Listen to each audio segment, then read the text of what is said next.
Hi, this is Matt at LSAT Lab, and today's lesson is on society passages in the reading comprehension section. And about 1 in 4 passages are society passages in reading comprehension. So you should expect to see one on test day since you have 4 passages on any given test. Today's lesson, we want to cover what are the common subjects in a society passage. We want to emulate the reading comprehension process as you work through one, and then talk about the trap answers that you should be on the lookout for as you're navigating the answer choices.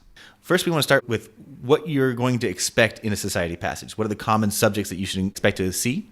And so you're looking at historical events, social movements, political groups, economic forces, basically anything from the social sciences, whether that be economic, psychology, sociology, history. These are really common topics within the LSAT, and we group them together as society passages. So the process that you want to take when you're working on any passage in reading comprehension is the same. Regardless of whether it's society or law or science, it doesn't matter. The process for reading is the same. So you want to make sure that you're actively reading the passage. And what that means is that you're connecting to the information in a personal way. You want to try to draw a connection so that you can start to care about the information that's being presented. If you can think of maybe an article that you recently read that would help you connect to the information, or maybe a class that you recently took that gave you some insight on that, anything that you can do to connect to the information personally is going to increase your care rate. So how much do you care about this information? And when you care about something, you're much more likely to retain that information and comprehend it. So as much as possible, you want to work to try to connect to that passage in a personal way. And you also want to make sure that you're anticipating where the passage is going to go, because anticipating where the passage is going to go means that requires that you're thinking about the passage from an overarching purpose perspective. Meaning, if you understand what this last paragraph told you, and you're anticipating what the next paragraph is going to say, then you can already think about what's the purpose of that paragraph going to be, given what you were just reading. So you really want to try to anticipate where the passage is going to go. It's going to keep you actively engaged in the reading process and help you focus on the overarching purpose of the passage as opposed to the specific nitty-gritty details. So let's practice this first step and let's look at a passage. So here's a passage. Go ahead and give this one a try and see if you can practice connecting to the information as well as anticipating as you move from one paragraph to the next what is likely going to come next. All right, pause the recording, and when you are ready to discuss, hit play again and we'll work it through together. All right, so after you get done reading the passage, the next thing you want to do is make sure that you find the main point of the passage. This is a really important step. You don't want to just try to describe it in your head.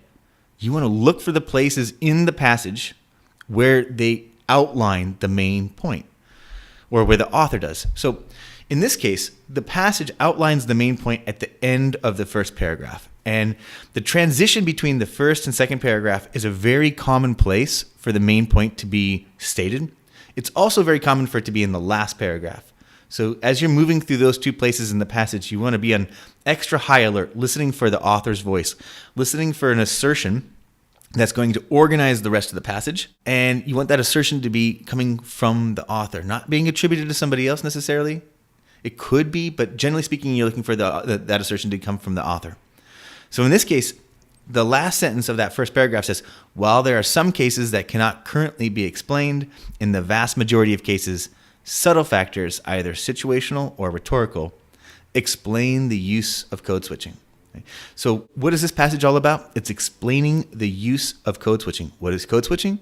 Code switching is when they switch back and forth, alternating between two languages smoothly and frequently. So they first give you this phenomenon, and then the author offers an explanation for how or why it occurs. So once you have the main point, then you want to think about the passage map. What's the purpose of each of the paragraphs in relation to that main point, in service of that main point? So if the first paragraph is to give you the main point, then the second paragraph is discussing the situational factors, right? The conclusion, the explanation was twofold. In the vast majority of cases, subtle factors, either situational or rhetorical, explain the use of code switching. And in that second paragraph, the author spends a lot of time talking about situational factors. And while there's a ton of details in that second paragraph about the study and about these congruent and incongruent factors, the key part to take away from that second paragraph is that we're talking about situational factors. And then when you get to the third paragraph, to recognize that there's a shift. But situational factors do not account for all code switching. It occurs even when the domain would lead one not to expect it. So the third paragraph is providing that those instances of code switching that cannot be explained by situational factors and instead are being explained by rhetorical factors. So we have a two-part conclusion in the first paragraph. The first part of that conclusion is discussed in the second paragraph, and the second part of that conclusion is discussed in the third paragraph. So now we have a passage map. We understand what's the purpose of each paragraph. Now we're ready for the questions. So notice we're not getting caught up in all the details. We're staying pretty high level. The details are important. We're going to need those to answer questions. But the odds of us being able to hold on to all of those details are fairly low, and it will take us a lot longer to read the passage in a way that allows us to do so. It's better to get that 30,000 foot flyover and get into the questions. Half of the questions will be related to that 30,000 foot flyover that you can answer directly without having to go back into the passage. And for those questions that are detail related, you would have to go back into the passage anyways. So it's better not to try to spend a lot of time up front memorizing all those details, especially given the fact that most of those details won't come up in the questions. And so you'll spend a lot of extra energy trying to hold on to information that you don't need. Better to go back for the information that you do need and use the passage map to help you find it. So let's look at a couple questions on this one. We'll start with a main point question. And when you're working on a main point question, it's a really good idea to go back and revisit the main point. Anchor yourself on the text. Anchor yourself on that line that is the main point. Go back and reread it and then look at the choices. So the main point is that while there are some cases that cannot currently be explained, in the vast majority of cases, subtle factors, either situational or rhetorical, explain the use of code switching. So now go ahead and give this question a try. When you think you've got an answer that you like, hit play again and we'll work it through together. Okay, welcome back. So we're on a main point question. We've reread the author's thesis. Now we're ready for the answer choices. Let's take a look at answer choice A. It says that the lives of Puerto Rican Americans are affected in various ways by code switching. Now, this passage does spend a lot of time talking about Puerto Rican Americans and code switching, and but is that really the main point, that they're affected? No, we're trying to explain how come that occurs, not what impact it has. So it's almost like the wrong explanation. It's explaining what the results are of code switching, when what we're looking to do is to explain the use of code switching. So answer choice A is simply out of scope. Answer choice B says it is not always possible to explain why code switching occurs in conversations among Puerto Rican Americans. And while that may be true, right, because the author's thesis did say, while there are some cases that cannot be explained, the vast majority can be, B is true, but it's not the main point. It's simply too narrow. Answer choice C says, rhetorical factors can explain more instances of code switching among Puerto Rican Americans than can situational factors. And this is a tricky one because notice that there's this comparison. There's a comparison being made by how many instances of code switching can be explained by each of these different kinds of factors.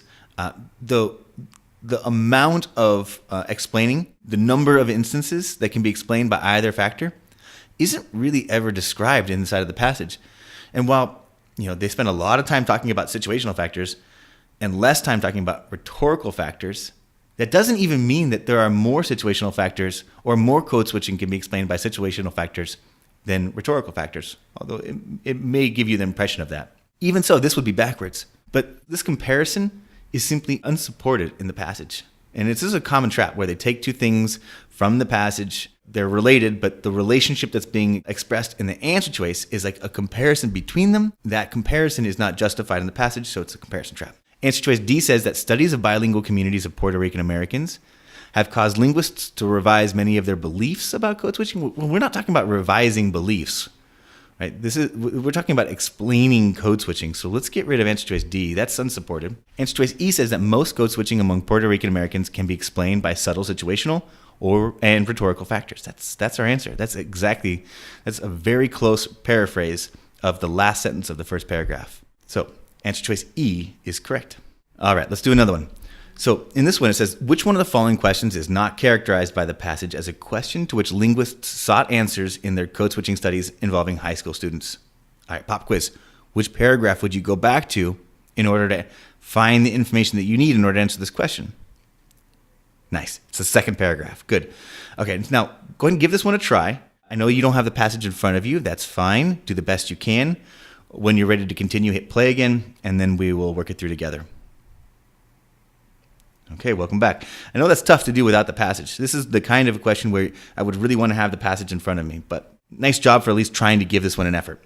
So let's look through the answer choices one at a time. We're looking for the one that is not characterized by the passage. So in that study, they were essentially asking students if they were given two congruent factors, or if they were given two factors, could they name the third factor and what language or mix of languages they would expect to use. And the answers that they got back from the students were more similar when the two factors that were given to them were congruent, and less similar when they were incongruent. So if you're asking a student about what they would expect to be talking about, right? Remember the three factors are setting, participants, and topic. Right? So they're going to give you the setting and the participants and ask you about the topic. They're going to give you the participants and the topic and ask you about the setting. When those factors are congruent, when the two factors are congruent, the answers are more similar. When they're incongruent, the answers are dissimilar. All right, so in answer choice A, it says, where do the students involved in the study think that a parent and child are likely to be when they are talking about how to be a good son or daughter? So they give you the participants, they give you the topic. Did the study ask about the setting?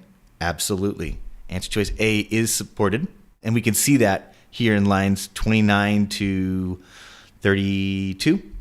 The researchers asked the students to determine the third factor and to choose which mix of language on a continuum from all English to all Spanish they would use in that situation.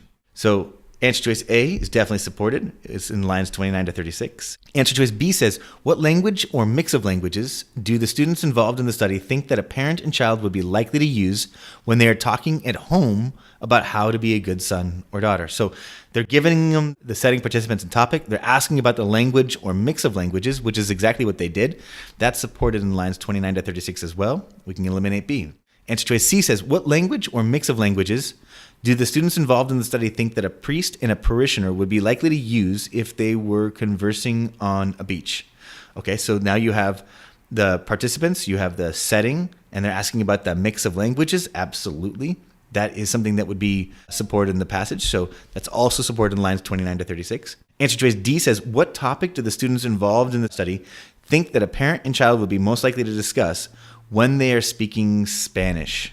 So here's the issue with answer choice D. They're given the language, but in the study, they were always asking about the language or mix of languages.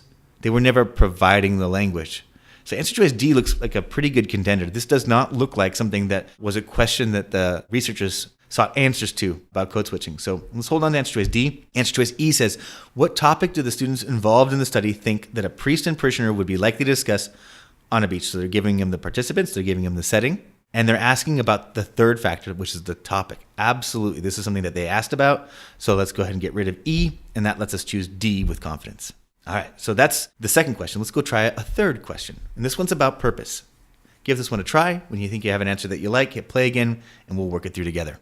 All right, welcome back. So this question asks us to find the primary function of the third paragraph. And so this would be a good time to go back and revisit the passage map, make sure we understand what's going on in the third paragraph, which is to discuss rhetorical factors, which is, the second paragraph is about situational factors. The third paragraph is about rhetorical factors. Both of these factors are being used to explain code switching. So now answer choice A says, consider a general explanation for the phenomenon of code switching that is different from the one discussed in the preceding paragraphs. That doesn't look bad. Let's hold on to answer choice A just to keep it around. That looks like a contender. B says, resolve an apparent conflict between two explanations for code switching that are discussed in the preceding paragraphs. So, do we have two explanations in the preceding paragraphs? No, we only have one explanation in the preceding paragraphs. So let's get rid of B, a contradiction. C, show that there are instances of code switching that are not explained by the factors discussed in the previous paragraph. This looks pretty good too. Let's hold on to answer choice C. Right? It's all about rhetorical factors, which are different than situational factors. Answer choice D says, report some of the patterns of code switching observed among a family of Puerto Rican Americans in another community. Now, this is a pretty common tempting wrong answer when you're on a purpose question. So if you ever get to an answer choice that looks like it's describing what is going on in the paragraph, but not describing why it's there, you want to make sure that you're very careful not to pick that choice. It's a common, tempting, but wrong answer choice. D is what is going on, but not describing why it's there. Let's get rid of it. Answer choice E says, show that some instances of code switching are unconscious. That may be true, but that's not the purpose of the information, so let's get rid of that as well. And so that leaves us with A and C. Now, answer choice A says, consider a general explanation for the phenomenon of code switching that is different from the one discussed in the preceding paragraphs.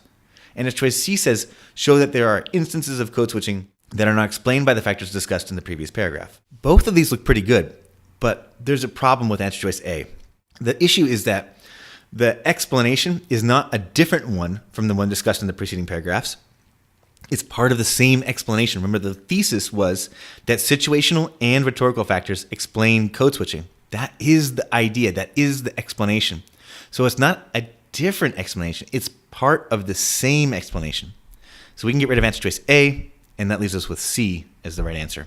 So now that we've had a chance to look at an example, I want to reiterate the process, which is to remember to actively read the passage, then identify the main point, then think about the purpose of each of the paragraphs in the passage, then answer the questions. And the subjects that you want to be looking out for in society passages are historical events, social movements, political groups, and economic forces, essentially any topic from the social sciences. And then the important trap answers to pay attention to, answer choices that are out of scope or contradicting the passage or unsupported by the passage, those that name the wrong role, those that are too narrow to be the main point, or answer choices that are too strong to be proven by the passage itself. So that's it for today's lesson on society passages. I invite you to check out some of these other lessons right here or visit us today at lsatlab.com.